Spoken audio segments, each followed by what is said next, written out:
국민의당 제30차 원내대표 회의를 시작하겠습니다. 회의 시작 전 개회를 선포하겠습니다. 네, 국민의당 제30차 원내대책 회의 개회를 선포합니다. 원내대표님 모두 발언이 있겠습니다.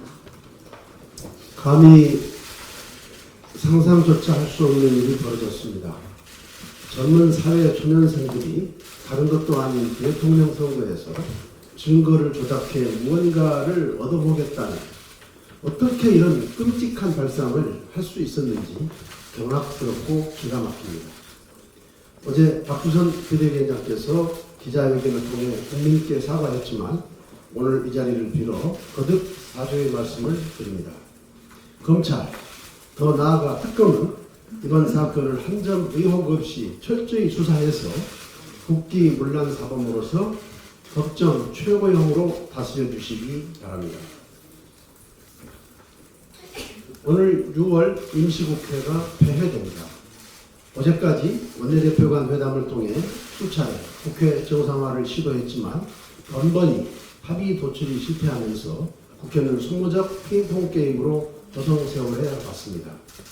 더욱이 대통령 스스로 협치를 강조하며 먼저 야당부터 직접 찾아오는 바람에 대통령을 보좌하는 청와대 참모들의 국회 출석을 명문화하는 문제를 놓고 여당과 제1야당이 대치하는 상황은 일종의 코미디와도 같다고 생각합니다. 국민의당은 국회 정상화보다 국민을 볼모로 잡고 기싸움에 여념이 없는 민주당과 자유한국당의 당리당략을 개탄합니다.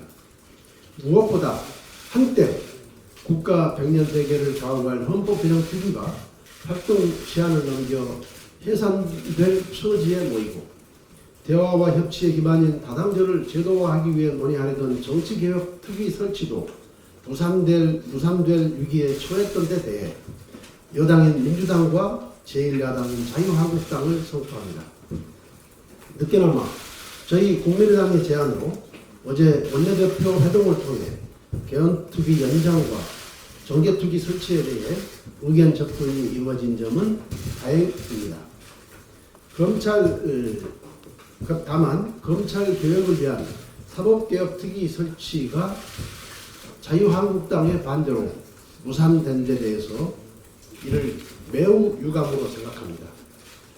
권력에 의해 좌지우지되고 국민 인권을 제대로 보장하지 못해 불신과 지탄 대상이 되어온 사법제도 개혁은 국민적 요구이자 시대적 과제입니다. 무엇보다 법원과 검찰, 경찰 개혁은 개별 상임위가 아니고 입법권을 갖는 특위에서 병행 논의해야 제도 개혁의 효과와 시너지가 극대화된다는 점에서 법사위에서 추진하면 된다고 고집하는 자유한국당의 주장은 사법개혁 의지도 실현 가능성도 의심할 수밖에 없습니다. 사법개혁 특위에 대한 자유한국당의 전향적 태도 변화를 촉구합니다. 국민의당은 여야가 조속히 협상 테이블에 마주 앉아 7월 임시국회 4대 원칙에 합의할 것을 우리 국민의당은 제안합니다. 첫째, 부처별 업무 보고를 통해 국정운영의 7월 국회에서 부처별 업무 보고를 통해 국정운영의 청사진을 소상히 밝혀야 합니다. 둘째, 청와대 인사참사 관계자들을 국회 운영후에 출석시켜 인사 추천과 검증 시스템에 대한 점검을 통해 재발 대책을 강구해야 합니다. 셋째, 갓 출범한 문재인 정부의 정상적 국정 운영을 위해 정부 조직 개편안 논의에 즉각 착수를 해야 합니다. 넷째, 비록 그 요건과 내용에 대해서 다툼의 여지는 많지만 일자리 문제의 심각성과 가뭄 대책 등 사안의 중대성을 감안하여 조건 없이 추경안을 심사해야 한다고 생각합니다. 이와 같은 내용을 중심으로 국회가 정상화되어야 함을 다시 한번 촉구합니다. 감사합니다. 문재인 대통령이 내일 미국 순방길에 52명의 경제사절단이 미국에 무려 7조 원 투자라고 하는 선물 보따리를 들고 간다고 합니다. 주미 한국상공회의소가 한미 정상회담을 앞두고 작성한 투자 계획서에 따르면 삼성 반도체는 14억 달러, 그리고 또 다른 삼성이 가전 공장에 3억 달러, 현대차는 공장 건설에 31억 달러, LG는 세탁기 공장에 2억 5천만 달러, 그 외에도 SK, 두산, CJ 등 대기업들이 거액의 투자 계획서를 준비하고 갑니다. 대한민국은 청년 일자리가 없어서 사상 최고의 실업률을 기록한 상태에서 현 정부가 추경을 빨리 해달라 이렇게 얘기를 하고 있는 그런 상황입니다. 그런 대기업들이 국내에 투자를 통해서 청년 일자리를 만들지 않고 미국 일자리를 만들어 가는 것 같아서 마음이 아픕니다. 우리는 아직 통상주무장관도 통상교섭본부장도 인선하지 못한 상태입니다. 준비도 부족하고 전열도 정비하지 않은 상태에서 비즈니스로 잔뼈가 굵은 트럼프 대통령을 상대하러 가는 모습에 걱정이 앞섭니다. 이번 7조 원 투자 계획은 미국의 통상 압력을 완화하고 한미 정상회담을 부드럽게 하는 윤활유 역할을 할 것입니다. 하지만 비즈니스는 기브 앤드 테이크입니다. 줄 것은 주고 받을 것은 받아야 합니다. 정부가 과연 받을 것을 계산이나 하고 대규모 경제 사절단을 이끌고 또 거액의 투자 계획서를 가지고 가는 것인지 의심스럽습니다. 인기 영합적 이벤트를 좋아하는 정부, 전략도 없이 무엇이든 까발리는 정부, 설익은 정책도 발표부터 하는 정부, 트럼프 대통령에게 이번에 혹시 덤터기나 쓰고 오지 않을지 걱정이 앞섭니다. 이사입니다. 이번 방미에서 사드 등 안보 외교도 걱정이지만 통상 관련해서 국익을 잘 지켜야 할 것입니다. 7조 원 규모 투자에 선물 보따리 들고 간다라는 이런 얘기를 듣고 우리 국민들이 매우 허탈해하고 있습니다. 결국 이렇게 선물 보따리를 가지고 한미 정상회담의 윤활유 역할까지 해야 하는 이런 상황이 바로 우리 대한민국이 처한 국제 외교 무대에서의 우리의 현 주소라고 저희는 생각합니다.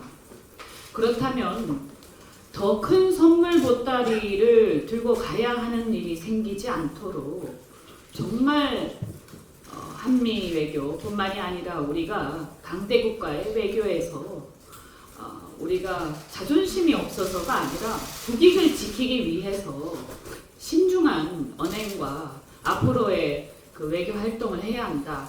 이렇게 당부를 드립니다.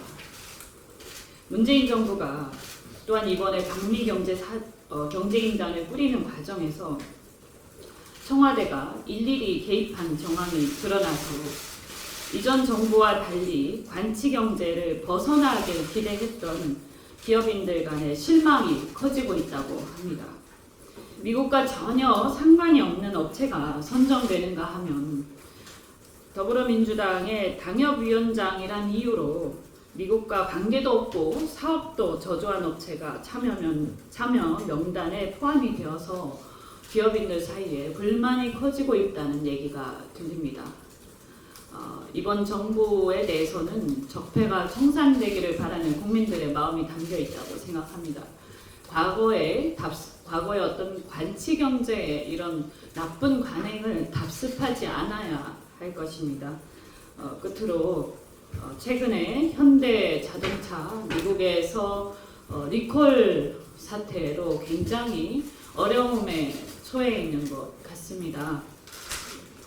이번에 대통령께서 미국을 가셨을 때 우리 현대자동차나 우리의 제품들이 앞으로 더 큰 불이익을 당하지 않도록 각별히 신경 써 주시기 바랍니다. 저는 안보 전문가로서 좀 사드 문제가 정말 이렇게 돼서는 안 되는데 하는 그런 우려가 있습니다. 사드 문제를 여러분들도 잘 아시다시피 최초서부터 지금까지 이루어진 과정을 보면 어이없는 일들이 너무나 많습니다. 배치 결정 때부터 의사결정 또 절차적인 문제적 문제들이 정말 자의에 의해서가 아니고 타의에 의해서 이루어지는 느낌을 저희 국민은 지울 수가 없고, 또 그런 과정에서 저희는 부지만 공여를 했는데 강대국 두 나라 사이에서 중국은 미국을 상대로 해서 해결을 할 문제라고 저는 보는데, 부지만 공여하는 한국을 옥죄서 얼마나 많은 경제적인 지금 손실을 보고 있는 형국을 볼 때 정말 사드가 아니라 새드입니다. 새드. 영어로 새드가 우리 국민들한테 깊이 지금 각인되고 있는 형국인데, 지금도 정부는 전략적인 보호성으로 국민들을 혼란스럽게 하고 불안해하고 있습니다. 그래서 한 말씀 드리겠습니다. 한미 정상회담을 이틀 앞두고 최근 코리 가드너 미 상원 외교위원을 비롯한 18명의 의원들이 사드 문제를 한미 정상회담에 공식 의제로 논의할 것을 촉구하는 공개 서한을 트럼프 대통령에게 발송했습니다. 현재까지 알려진 정상회담 의제는 한미 동맹 강화 방안, 북핵 문제의 근원적 해결 방안 등입니다.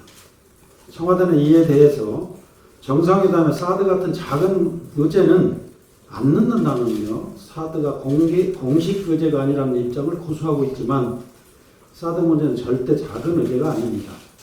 이번 정상회담의 공식 의제인 한미동맹 강화, 북핵 문제 해결 방안의 시작과 끝이 바로 사드라고 해도 과언이 아닐 것입니다.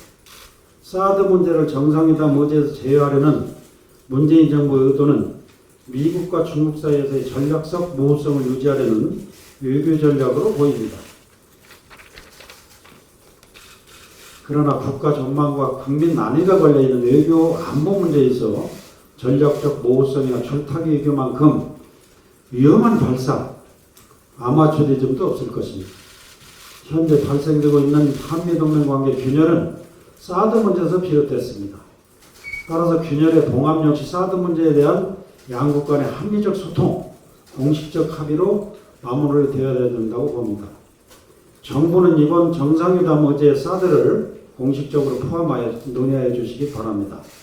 이를 통해 그동안 불거졌던 소모적인 사드 논란의 종지부를 찍고 60년 넘게 이어온 한미동맹 관계를 더욱 공고히 하는 계기를 만들어줄 것을 촉구합니다. 이상입니다.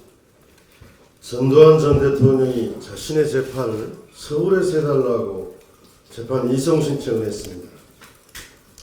광주는 5.18에 대한 지역 정세가 강하기 때문에 재판 공정성을 위해 지역적 연구가 약한 법원에서 판단해야 한다는 것이 이유입니다.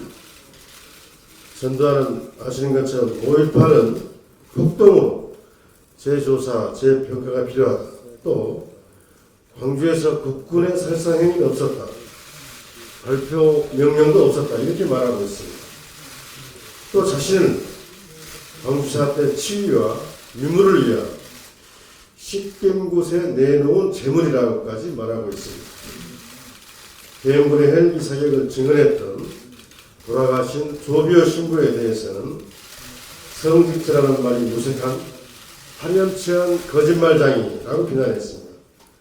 전두환은 이미 회고록 출판 및 배포금지 가처분 신청 외에도 사자 명예훼손 혐의로 고발당한 상태입니다. 헬기 사격 증언 등 확인할 수 있는 모든 증거들이 광주에 있기 때문에 서울로 이송해야 할 만한 이유가 없습니다. 대법원에서도 결과 발생지에 관할이 있다고 판시하고 있습니다. 회고록에 대한 가처분 사건은 광주에서 진행하는 것이 마땅합니다. 지역 정서를 내세워서 5.18을 지역 문제로 축소시키려는 전두환의 논리는 제고할 가치가 없습니다. 전두환의 재판 이송 신청은 기각되어야 마땅합니다.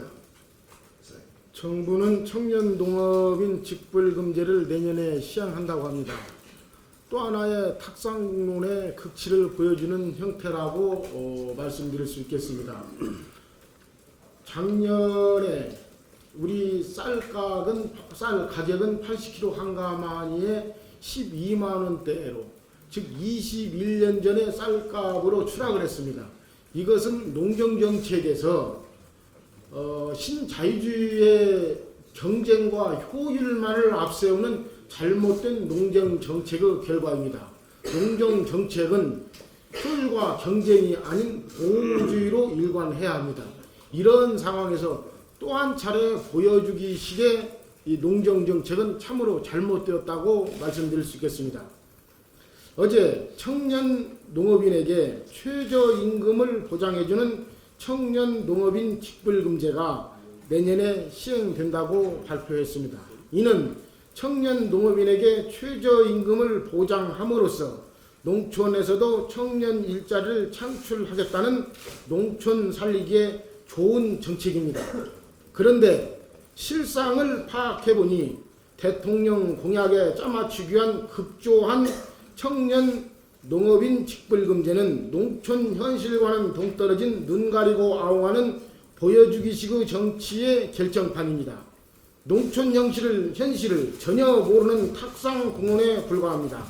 현재 농촌에는 40세 미만의 청년 농가 대표만 살펴봐도 약 1만 1000여 명이 어렵게 영농에 종사하고 있습니다. 또한 하위 20%는 최저 생계비에도 미달되는 생활을 영위하고 있습니다.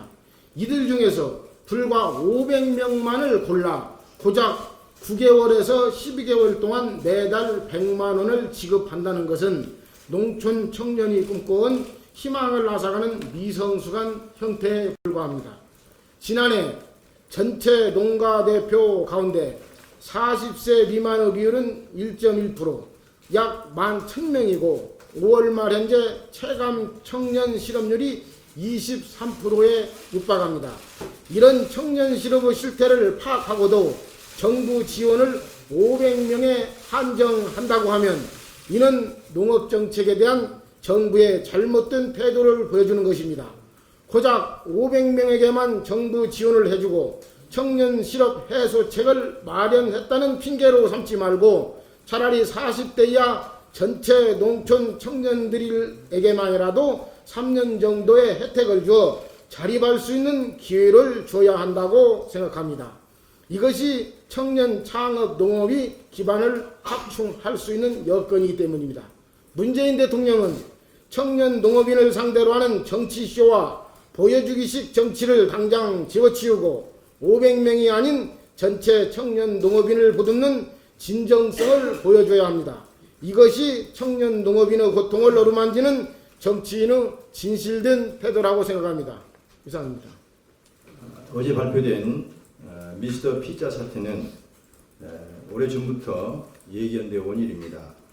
식자재를 높은 가격에 강매하고 탈대한 가맹점주 가게옆에 본사 영업점을 차려 반값에 파는 등 질 나쁜 갑질이 계속되어 왔기 때문입니다. 그래서 자살한 가맹점주도 챙겨놨습니다. 이러한 갑질은 미스터 피자만이 아닙니다. 프랜차이즈 업계의 오래된 관행이고 골물대로 골맞습니다. 불리한 계약서에 도장을 찍을 수밖에 없는 경제 약자들의 눈물겨운 호소가 그동안 철저히 무시되어 온 결과입니다. 그런 점에서 검찰의 이번 조치는 가뭄 끝 단비라고 할 수 있겠습니다.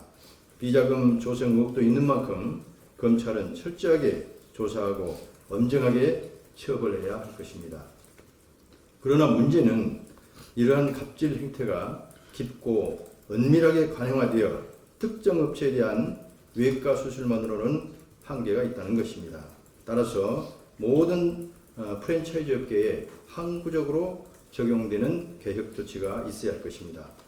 법과 제도의 정비가 바로 그것입니다.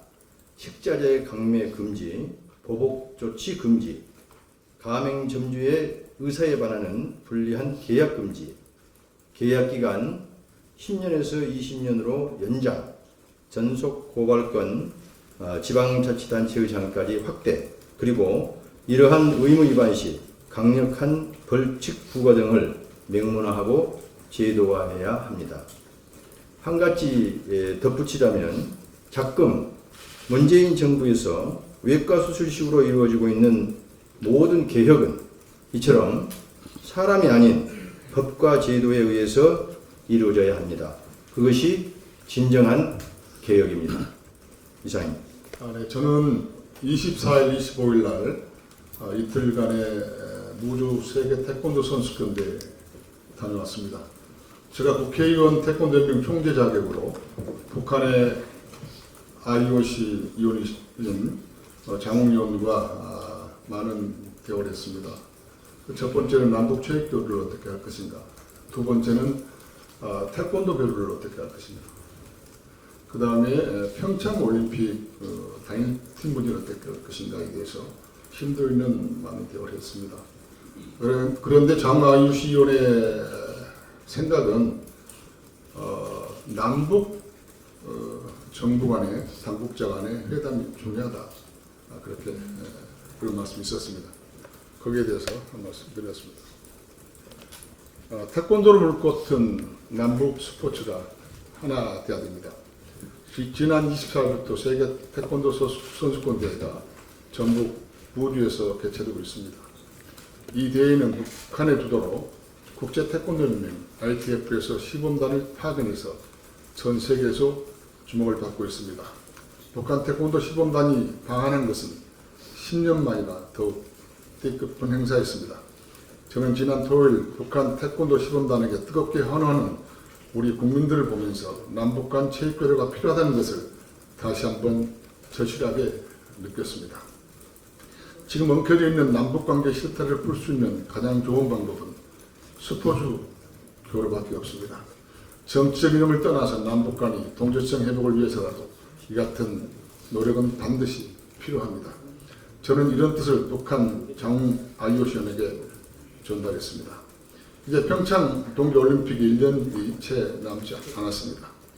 평창에서 남북이 하나 된다면 남북 관계는 해빙 무드로 접어들고 한반도를 넘어서 동북아의 평화가 찾아올 것입니다. 우리 국민의당에서는 제가 남북 체육 교류에 대한 예산 지원법을 대표 발의한 바 있습니다. 앞으로 저를 비롯한 우리 국민의당은 남북 관계 복원과 한반도 평화를 위해 지속적인 체육 교류를 활성화할 수 있도록 노력할 것입니다. 이상입니다. 복지 부정수급 문제와 복지 사각지대 지원에 관해 한 말씀 드리겠습니다. 올해 복지 예산은 지난해보다 4.9% 늘어난 129조 4,830억 원으로 130조 원 시대를 육박했습니다. 대통령 공약이 현실화된다면 복지 예산은 더 늘어날 것입니다. 하지만 복지 예산 중 일부는 엉뚱한 사람들에게 돌아가고 있어 실제 도움이 필요한 국민들은 혜택을 받지 못하고 있습니다. 보건복지부 자료에 따르면 2015년 복지 수급액 95조 6,251억 원 중 0.08%인 790억 원은 부정수급된 것으로 나타났습니다. 복지 전문가들은 자치단체가 부정수급 규모를 축소 보고하는 경우가 많아 실제 부정수급 규모는 더 클 것으로 추정하고 있습니다. 정부가 지난해 11월부터 올해 2월 말까지 복지 사각지대를 집중 발굴해 50만 명 정도 지원이 필요한 사람들을 발굴했지만 34만 3천 명을 지원하는 데 그쳤습니다. 지원받는 사람 중 기초생활보장이나 긴급복지지원 그리고 에너지 바우처 같은 제도권 내 복지 혜택을 받은 사람은 10%에 불과합니다. 나머지 90%는 민간단체의 일회성 혜택에 그쳤습니다. 어려운 사람을 발견하고도 국가가 제대로 지원할 수 없다면 국민은 국가를 신뢰할 수 없을 것입니다. 공적 자료 자동 연계 강화, 신고 포상금 제도 활성화, 그리고 처벌 규정 정비와 같은 부정수급 막기 위한 노력이 필요합니다. 복지 예산의 도움이 필요한 국민에게 적시적소에 제공될 수 있도록 국민의당은 부정수급 방지와 복지 사각지대 해소를 위해 더욱 노력하겠습니다. 이상입니다. 네, 고맙습니다. 더 이상 말씀하실 분이 안 계시면 이것으로 공개 발언은 마치고 비공개로 전환하겠습니다.